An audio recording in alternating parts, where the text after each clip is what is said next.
اچھا تو ویورز، آج ہم نا قسط نمبر 4 جو ہے اس کی شروع کرنے والے ہیں۔ تو وہاں ہمارا لوکس وزیر کی موت تک ہو چکا تھا نا، تو اس سے آگے پڑھتے ہیں۔ تو آگے کیا ہوا، تو ویڈیو شروع کرنے سے پہلے آپ سب سے گزارش ہے کہ چینل جو ہے سبسکرائب کر دیں اور بیل آئیکن کو بھی پریس کر دیں، تاکہ آپ کو نا بر وقت نوٹیفیکیشن ملتے رہیں جو بھی میں نئی ویڈیو اپلوڈ کروں۔ چلیں شکریہ، چلیں اب شروع کرتے ہیں۔ تو پھر وہی ہوا جس کی پیش گوئی لوکس نے اپنی موت سے پہلے کی تھی۔ اب اسلامی لشکر عیسائی سلطنت کی طرف پیش قدمی کر رہا تھا۔ پھر کچھ دن بعد امیر الامت حضرت ابو عبیدہ بن جرح کی قیادت میں ایک اسلامی فوج نے دمشق، اردن اور حمص پر قبضہ کر لیا۔ یہ تمام عیسائی علاقے کیسر روم کی حدود میں شامل تھے۔ حضرت ابو عبیدہ نے جزیہ لے کر تمام عیسائیوں کو مکمل ایمان بخشی اور برابری کے حقوق ادا کیے۔ نہ کسی عورت کی آبرو ریزی کی گئی، نہ کسی بوڑھے اور بچے کو قتل کیا گیا، نہ ان کے مکانوں کو آگ لگائی گئی۔ مسلمانوں کے اس طرز عمل کو دیکھ کر عیسائی عورتیں اور مرد آپس میں گفتگو کیا کرتے تھے، یہ کیسے فاتح ہیں جنہوں نے ہماری عزت و آبرو کے پیرہن کو چاک نہیں کیا، ہمیں سامان رسوائی کے ساتھ بازاروں میں نہیں پھرایا اور ہمارے مال و متاع کی طرف دیکھنا تک گوارا نہیں کیا۔ زندگی کی یہ رعایتیں، یہ امن و سلامتی، یہ عدل و انصاف اور یہ مساوات تو ہمیں ہرقل اعظم نے کبھی نہیں بخشا تھا۔ دمشق، اردن اور حمص کی فتوحات نے رومی عیسائیوں کو بدحواس کر دیا تھا۔ پھر مقامی باشندوں کی ایک بڑی جماعت کیسر روم کے دربار میں اس طرح داخل ہوئی کہ ان کے بال بکھرے ہوئے تھے اور گریبان چاک تھے، وہ سب کے سب سر سے پاؤں تک درد کی تصویر بنے ہوئے تھے۔ کیسر روم نے ان شکستہ حال لوگوں کی طرف بڑی حیرت سے دیکھا اور پھر انتہائی نرم لہجے میں پوچھا، اے یسوع مسیح کے ماننے والو، آخر تم پر کیا افتاد پڑی ہے؟ دمشق اور اردن کے عیسائیوں نے رو کر کہا، اے ہرقل اعظم، اے عیسائیت کے نگہبان، ہم پر افتاد نہیں پڑی بلکہ قیامت ٹوٹی ہے۔ ہماری فریاد سن اور ہمارے دکھوں کا مداوع کر۔ فریادیوں کی یہ گریہزاری دیکھ کر کیسر روم کا چہرے کا رنگ بدل گیا اور اس نے انتہائی تند و تیز لہجے میں فریادیوں سے پوچھا، وہ کون ہے جس نے تم پر یہ قیامت توڑی ہے؟ میں اسے عبرت ناک سزا دوں گا اور تمہارے تمام دکھوں کا ازالہ کروں گا۔ وہ عرب کے مسلمان ہیں جنہوں نے ہماری زمینوں پر قبضہ کر لیا ہے اور ہمارے گھروں کو آگ لگا دی ہے۔ ایک اور فریادی نے ہزاروں قطار روتے ہوئے کہا، بوڑھے اور بچے قتل کیے جا رہے ہیں۔ دوسرے فریادی نے ہچکیوں سے روتے ہوئے دنیا کا سب سے بڑا جھوٹ بولا، اے ہمارے بادشاہ، صلیب کی بیٹیاں بے ایمان ہیں، وہ مسلمانوں کی حوث کا نشانہ بن رہی ہیں۔ فریادی نے عیسائیوں کی بربادی کا نقشہ کچھ اس طرح کھینچا کہ کیسر روم غضبناک ہو کر اپنے تخت پر کھڑا ہو گیا اور قہر آلود لہجے میں بولا، میں نے صلیب کے بندوں کے فریاد سن لی، تم سے میرا وعدہ ہے اس وقت تک چین سے نہیں بیٹھوں گا جب تک تمہاری زمینیں تمہیں واپس نہیں مل جائیں گی۔ آج سے تم انطاکیہ میں ہمارے مہمان ہو۔ اس وقت انطاکیہ کیسر روم کا دارالحکومت تھا۔ فریادی خوشی خوشی سے دربار سے چلے گئے۔ مسلمانوں کے سلسلے میں ان کی مکارانہ چال کامیاب ہو گئی۔ کیسر روم رات بھر نہیں سو سکا بار بار اس کی آنکھیں کھل جاتی اور نظروں کے سامنے وزیر سلطنت کا وہ لوکس کا ہم نے پیچھے ذکر کیا تھا نا، تو اس کی بات یہاں پہ دوبارہ ہو رہی ہے، اور وہ یہ بادشاہ اس کو بار بار یاد کر رہا ہے اور کہتا ہے کہ تم سچ کہتے تھے لوکس کے مسلمانوں کی یلغار ایران کی حدود تک نہیں ٹھہرے گی۔ کیسر روم بڑے حسرت زدہ لہجے میں اپنے مروم سیاسی مشیر کو غیبانہ مخاطب کر کے کہتا ہے، کاش تم زندہ ہوتے اور مشورہ دیتے کہ ایسی نازک صورتحال میں مجھے کیا حکمت عملی اختیار کرنی چاہیے۔ الغرض اسی کشمکش میں پوری رات گزر گئی۔ پھر صبح ہوتے ہی کیسر روم نے ایک خفیہ اجلاس طلب کر لیا، اور اس اجلاس میں امائے دین سلطنت کے ساتھ شہر کے معزز اور دانشور افراد بھی شریک تھے۔ جب سب لوگ جمع ہو گئے تو کیسر روم نے حاضرین کو مخاطب کرتے ہوئے کہا، عیسائی اپنی تعداد میں عربوں سے کہیں زیادہ ہیں، ان کے ہتھیار پرانے اور جنگی وسائل بھی تم سے کہیں کم ہیں، دیگر ساز و سامان میں بھی تم لوگ مسلمانوں پر فوقیت رکھتے ہو، مگر جب میدان جنگ میں ان کے مد مقابل صف آراں ہوتے ہو تو شکست کھا جاتے ہو، آخر اس کی وجہ کیا ہے؟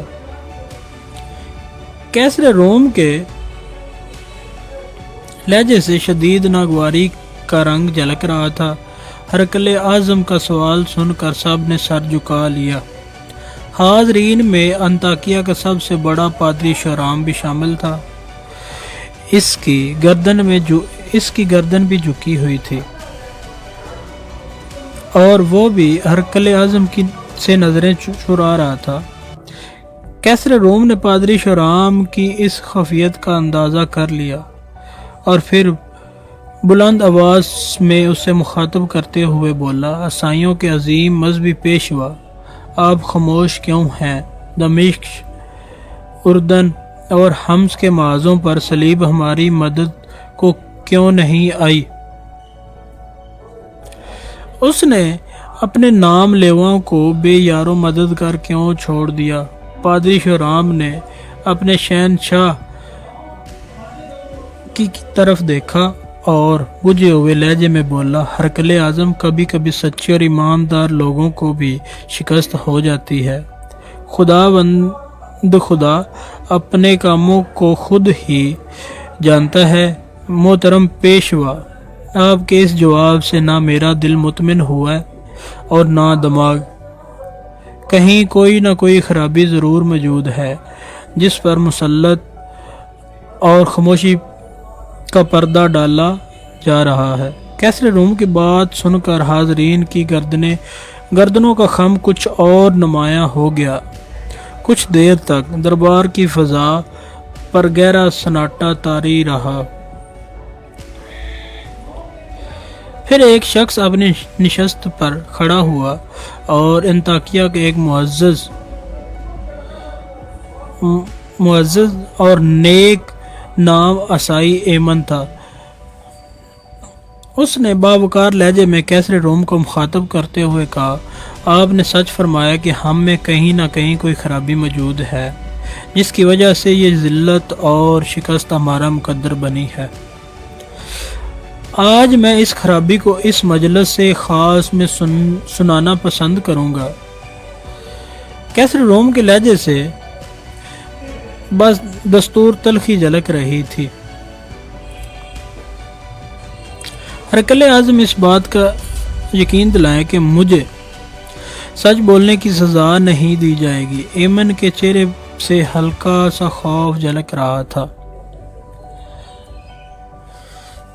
آج تمہاری زبان پر کوئی پابندی نہیں، کیسر روم نے پرجلال لہجے میں کہا، جو کچھ تمہیں کہنا ہے بے خوف ہو کر کہہ ڈالو، تمہارے لیے ایمان ہے، سلامتی ہے۔ کیسر روم کی طرف سے اجازت ملتے ہی ایمن نے انتہائی پرسوز لہجے میں کہنا شروع کیا، ہرقل اعظم کو معلوم ہونا چاہیے کہ دمشق، اردن اور حمص سے آنے والے عیسائیوں کی جماعت کا ہر فرد جھوٹا ہے۔ یہ کہہ کر ایمن چند لمحوں کے لیے خاموش ہو گیا اور حاضرین محفل کی دلی خفیات کا جائزہ لینے لگا۔ اس خفیہ اجلاس میں موجود ہر فرد کے چہرے پر ایمن کے لیے نفرت کا رنگ جھلک رہا تھا، مگر کیسر روم کے چہرے پر غیر معمولی سنجیدگی طاری تھی۔ اس نے بڑے تحمل کے ساتھ اپنا دایاں ہاتھ بلند کرتے ہوئے کہا، ایمن تم اپنا بیان جاری رکھو۔ دمشق اور اردن میں میرے بھی کچھ عزیز قریبی دوست رہتے ہیں۔ ان میں خوبصورت جوان عورتیں، نوخیز دوشیزائیں بھی شامل ہیں۔ 2 ہفتے پہلے ہی میرا ایک دوست انطاکیہ آیا تھا۔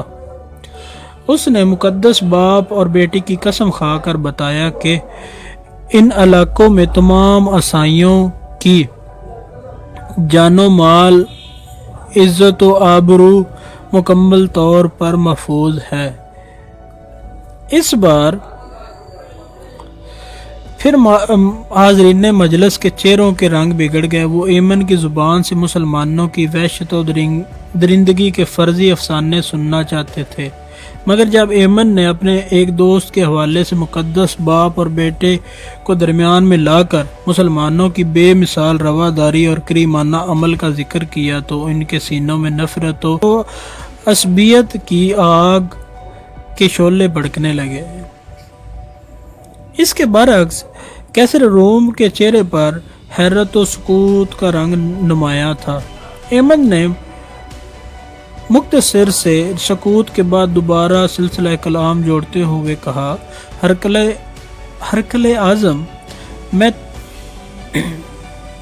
نہایت اذیت و قرب اور ندامت کے ساتھ اس حقیقت کا انکشاف کر رہا ہوں کہ ہم میں سے اکثر لوگ شراب پیتے ہیں، دن رات بدکاریوں میں مبتلا رہتے ہیں، وعدہ کر کے بڑی بے حیائی سے اسے توڑ دیتے ہیں، ضعیفوں کو ستاتے ہیں اور کمزوروں پر ظلم ڈھاتے ہیں۔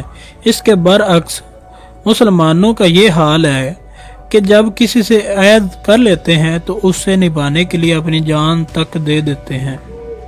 ان کا اخلاق ہم سے کہیں زیادہ بلند اور ان کا سلوک ہم سے کہیں زیادہ بہتر ہے۔ وہ رات کو عبادت کرتے ہیں اور دن میں روزہ رکھتے ہیں۔